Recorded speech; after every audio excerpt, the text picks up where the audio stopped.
Dan berusahalah memelihara kesatuan roh oleh ikatan damai sejahtera. Demikian ayat ketiga dari pembacaan kita. Selamat pagi Ibu Bapak yang ada di dalam gedung gereja ataupun yang mengikuti melalui channel YouTube. Shalom. Bapak Ibu, berbicara tentang perbedaan. Banyak orang memusuhi perbedaan. Padahal sebenarnya perbedaan itu adalah sebuah realita. Perhatikan, sejak penciptaan Tuhan itu memang sudah menciptakan perbedaan. Dia menciptakan terang dan gelap. Dia menciptakan daratan dan lautan. Dia menciptakan penerang di waktu siang dan penerang di waktu malam. Bahkan Tuhan juga menciptakan yang namanya laki-laki dan perempuan. Kalau begitu, perbedaan itu sebenarnya adalah sesuatu yang dirancangkan oleh Tuhan sendiri sebagai apa? Sebagai karunia dan anugerah bagi kita. Nah, namun di dalam Alkitab ada sedikit pengecualian Ibu Bapak. Apa itu? Kita ingat cerita Menara Babel dalam Kejadian 11. Di sana umat itu bersatu untuk melakukan hal yang jahat, yakni untuk menyanyi Tuhan. Karena mereka sudah satu bahasa, lalu kesatuan itu membuat mereka bersatu melawan Allah. Akhirnya apa? Tuhan buat mereka dicerai-beraikan, lalu mereka diberikan perbedaan bahasa, sehingga mereka satu sama lain menyebar ke seluruh bumi. Nah, tindakan Tuhan ini mungkin merupakan sebuah penghukuman dalam tanda kutip. Nah Ibu Bapak, kalau begitu sebenarnya ada dua pilihan untuk merawat kesatuan di tengah perbedaan. Yaitu membangun kesatuan dengan memberdayakan berbagai perbedaan sebagai karunia, atau mempergunakan perbedaan sebagai hukuman. Ini yang bisa kita lihat. Kalau kita memperhatikan realita kita pada saat ini, barangkali Ibu Bapak, mungkin lebih banyak orang memilih perbedaan sebagai hukuman. Coba lihat. Berapa banyak gereja yang terpecah karena perbedaan pendapat yang remeh antar teman, antar golongan, antar suku. Hanya karena apa? Oh, saya punya pengkhotbah favorit. Oh, saya punya pendeta favorit. Oh, saya punya fans-fans yang lain yang harus disatukan untuk sependapat lalu melakukan sebuah aksi yang menyebabkan perpecahan. Hanya karena punya keinginan yang tak terpuaskan. Hanya karena kurang diperhatikan, kemudian menjadi ribut. Nah, di luar sana Ibu Bapak, di luar gedung gereja, hanya karena berbeda suku, hanya karena berbeda agama, hanya karena berbeda golongan, lalu saling menghancurkan satu sama lain. Nah, kesemuanya itu lalu membuat orang banyak terlatih untuk apa? Meributkan hal-hal yang kecil dan kemudian melupakan esensi yang penting. Nah, agaknya Ibu Bapak jemaat Efesus yang menjadi perikop kita pagi ini sama dengan kita. Apa itu? Terlatih untuk meributkan hal-hal kecil lalu mengabaikan hal-hal yang esensial, yang utama, yang besar. Oleh karena itu, Rasul Paulus terpanggil untuk menasihati jemaat di Efesus, saudaraku. Termasuk Bapak Ibu dan saya sebagai gereja Tuhan masa kini. Apa yang Paulus mau katakan? Mari kita lihat dalam perikop kita.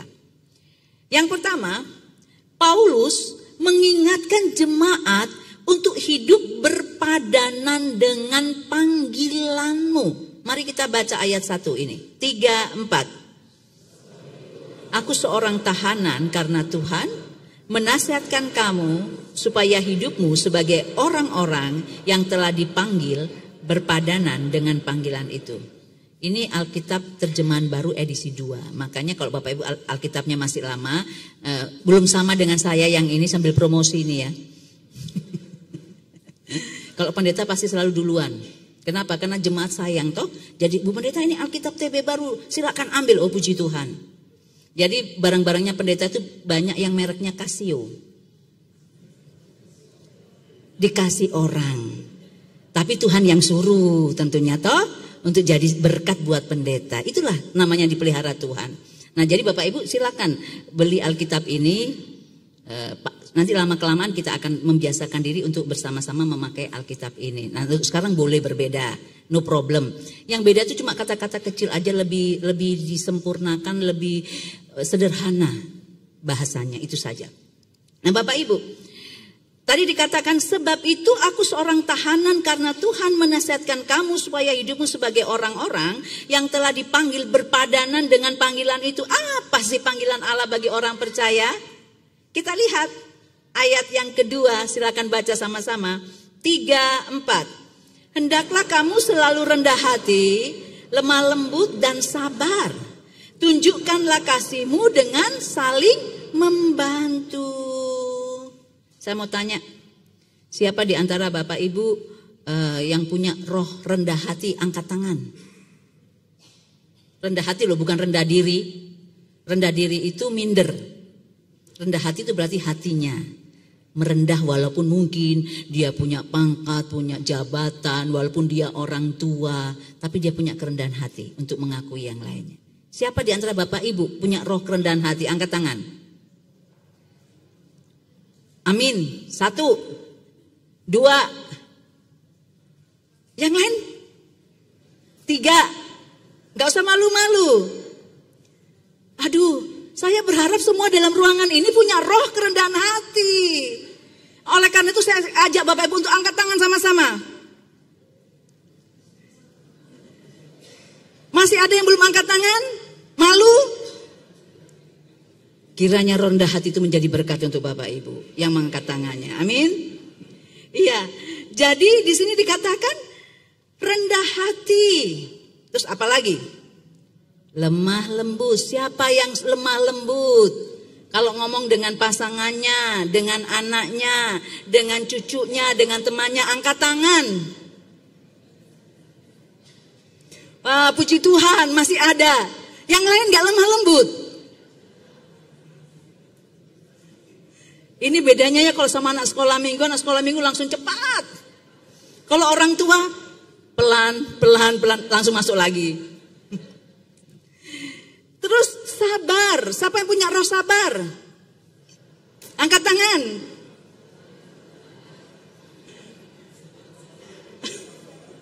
Silakan, tidak usah malu-malu. Saya punya roh sabar. Oh, Mas Ari nggak punya roh sabar ya? Namanya bukan sabar ya, namanya Ari ya. Terima kasih, puji Tuhan.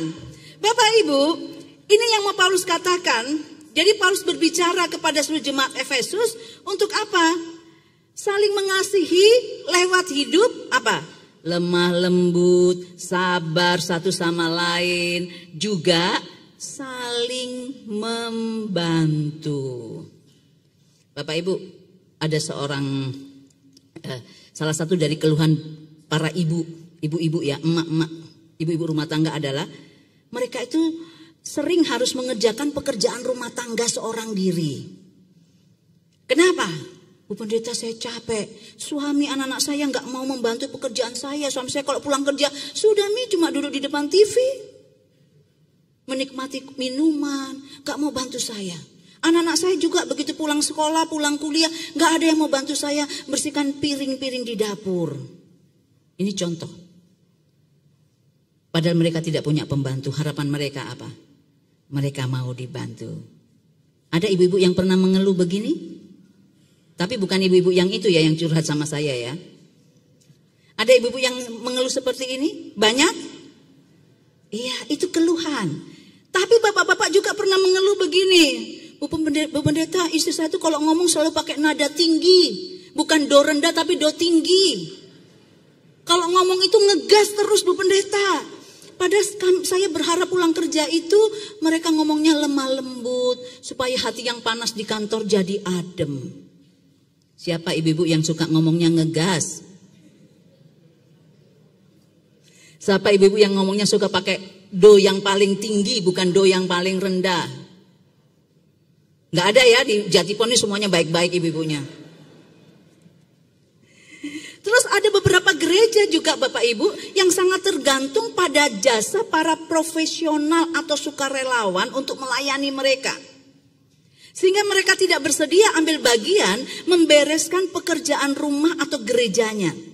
Bahkan ada pula gereja yang benar-benar berperan sebagai komunitas yang saling melayani. Nah zaman sekarang ini kan kita gampang ya Bapak Ibu ya. Oh mau ada acara tinggal panggil go clean. Ya kan, beres sudah. Oh mau bersihkan gereja misalnya kerja bakti, oh sudah gak ada lagi pemerintah, panggil orang aja, bayar aja, murah kok. Ya kan Bapak Ibu, sebenarnya ada makna loh. Ketika kita berjalan bersama-sama, apa? Kebersamaan dalam kesatuan di tengah-tengah perbedaan. Ingat waktu lalu di acara yang diadakan oleh Germa saya, kami bersama-sama membersihkan halaman. Semoga nanti 17 Agustus ada juga kita adakan kerja bakti membersihkan halaman gereja. Sebenarnya bisa aja ada OB, ada koster yang bisa melakukan. Tapi ini karena kita punya gereja, ini kan gereja ini rumahnya Bapak Ibu toh, bukan rumah saya aja toh. Gak usah sampai pastori Bapak Ibu bersihnya, gak usah. Di halaman gereja aja. Untuk apa? Kebersamaan. Persatuan, persekutuan kita. Itu sangat penting. Nah ini yang Paulus mau katakan. Sebagai seorang tahanan karena Tuhan, aku menasihatkan kamu supaya hidupmu sebagai orang-orang yang telah dipanggil berpadanan dengan panggilan itu. Tunjukkan panggilan Allah itu, yaitu saling mengasihi, lemah lembut, sabar satu sama lain, dan saling membantu. Ini harus menjadi gaya hidup orang Kristen, gereja Kristus. Bukan hanya yang ada di Efesus, tetapi sekarang ini. Amin. Lalu yang kedua, Paulus menasihatkan untuk memelihara kasih dan kesatuan yang ada. Mari kita baca ayat ketiga. 3-4. Memelihara kesatuan roh dalam ikatan damai sejahtera. Bapak Ibu, Paulus menyatakan dalam poin ini mengenai kebenaran dari Paulus mendesak untuk kita bersatu. Kenapa Paulus ingin kita memelihara kesatuan? Karena dengan memelihara kesatuan itu Ibu Bapak, kita, Anda dan saya sebagai gereja Tuhan menghormati pekerjaan Allah Tritunggal. Dalam ayat yang ketiga kita diminta untuk membuat bukan untuk membuat persatuan biasa, tetapi juga untuk apa? Memelihara persatuan yang sudah dibuat oleh Tuhan Allah. Di dalam Allah Tritunggal itu sebenarnya kesatuan itu sudah ada. Bapak Ibu dan saya tinggal meneruskannya lewat kehidupan yang memelihara persatuan satu sama lain. Dengan kata lain, kesatuan itu adalah anugerah dari Tuhan Allah Ibu Bapak. Makanya dikatakan di sini dalam ayat-ayat yang selanjutnya, hakikat kita sebagai umat percaya adalah menghayati peran dan tugas kita sebagai panggilan Allah, bahwa dalam perbedaan kita terpanggil untuk memelihara kesatuan yang sudah diciptakan oleh Allah Bapa dan Anak dan Roh Kudus. Dikatakan di sini ayat 4-6, satu apa lagi? Satu, coba lihat ayat 4. Satu apa di sana? Satu tubuh. Terus satu roh. Apalagi di ayat 4? Satu harapan.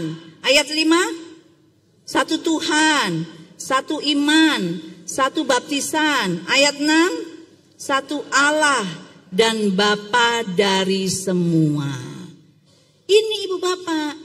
Jadi kalau ada gereja yang gak suka adanya persatuan, perlu ditanya, itu gereja Kristus atau gereja apa?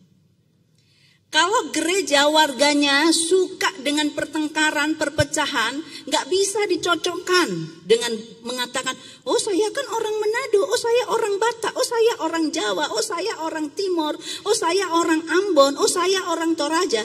Hati-hati Ibu Bapak. Itu tandanya bukan gereja. Karena Allah Trinitas itu ada dalam kesatuan. Allah Trinitas menganugerahkan kesatuan itu dalam hidup kita. Karena itu dalam kepelbagaian kita harus tetap satu. Jangan perbedaan-perbedaan ini menyebabkan kita ada jarak, ada kotak-kotak, tidak mau bekerja sama, tidak mau bergandengan tangan. Kristus menghendaki Bapak Ibu dan saya sebagai gereja Tuhan dengan kepelbagaian. Kalau zaman dahulu di Efesus itu ada jemaat Yahudi dan non-Yahudi. Semuanya harus satu karena Kristus adalah satu dengan Allah Bapa dan Roh Kudus. Nah, yang ketiga, Paulus menasihati dalam ayat ke-7 bahwa kita harus memelihara persatuan dengan ikatan damai sejahtera meskipun kita memiliki anugerah kedudukan dan karunia yang berbeda-beda. Kita baca ayat 7, 3, 4. Tetapi kepada kita masing-masing telah diberikan anugerah menurut ukuran pemberian Kristus. Apa artinya ini? Kepada kita masing-masing telah diberikan anugerah menurut ukuran pemberian Kristus. Artinya Bapak Ibu dan saya punya karunia.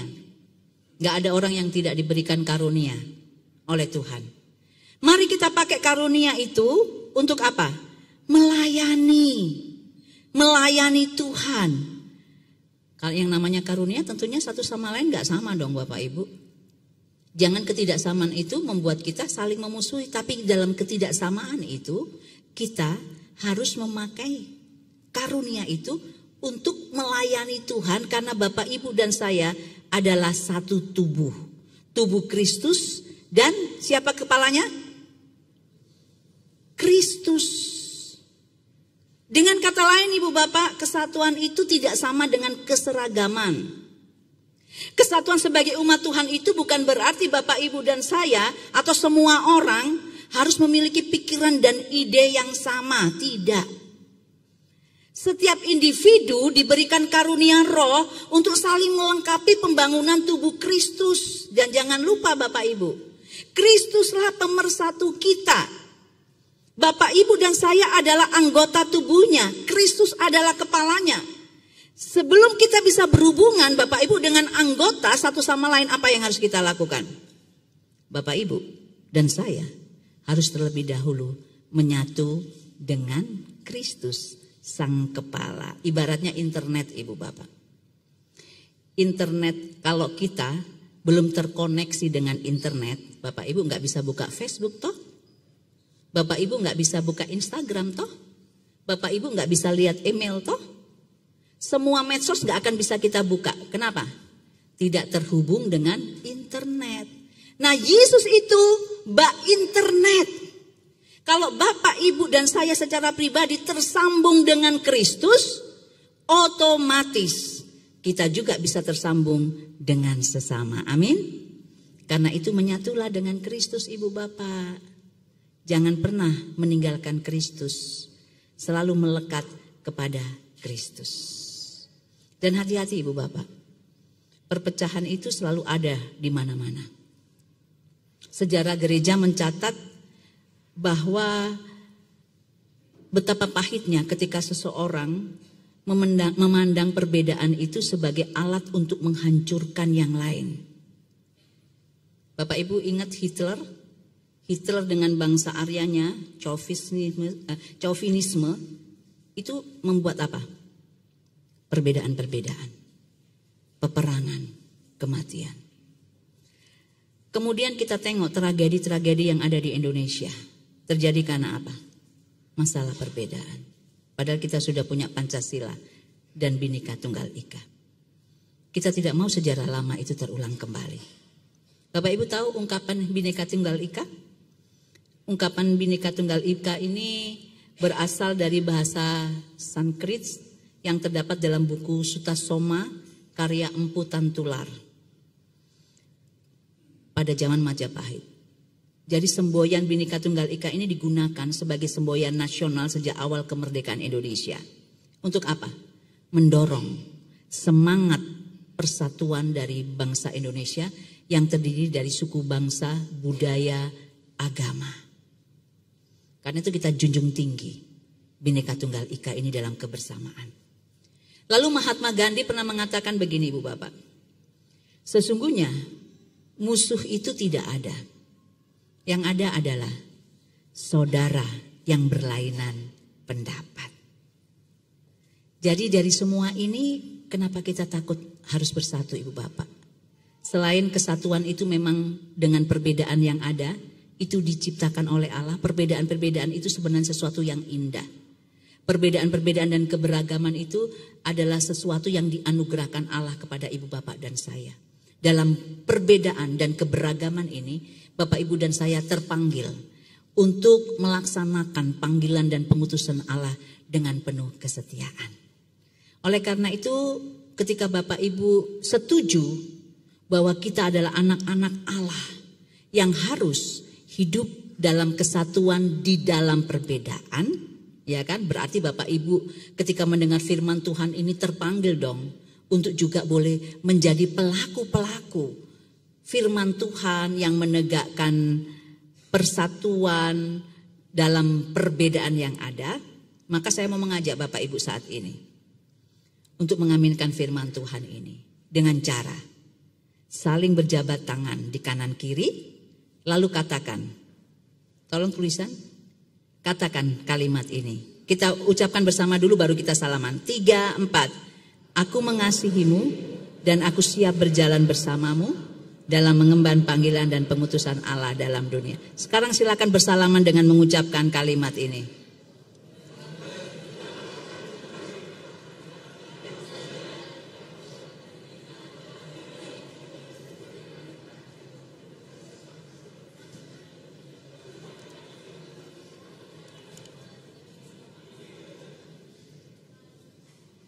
Tuhan Yesus memberkati ibu bapak sekalian. Amin.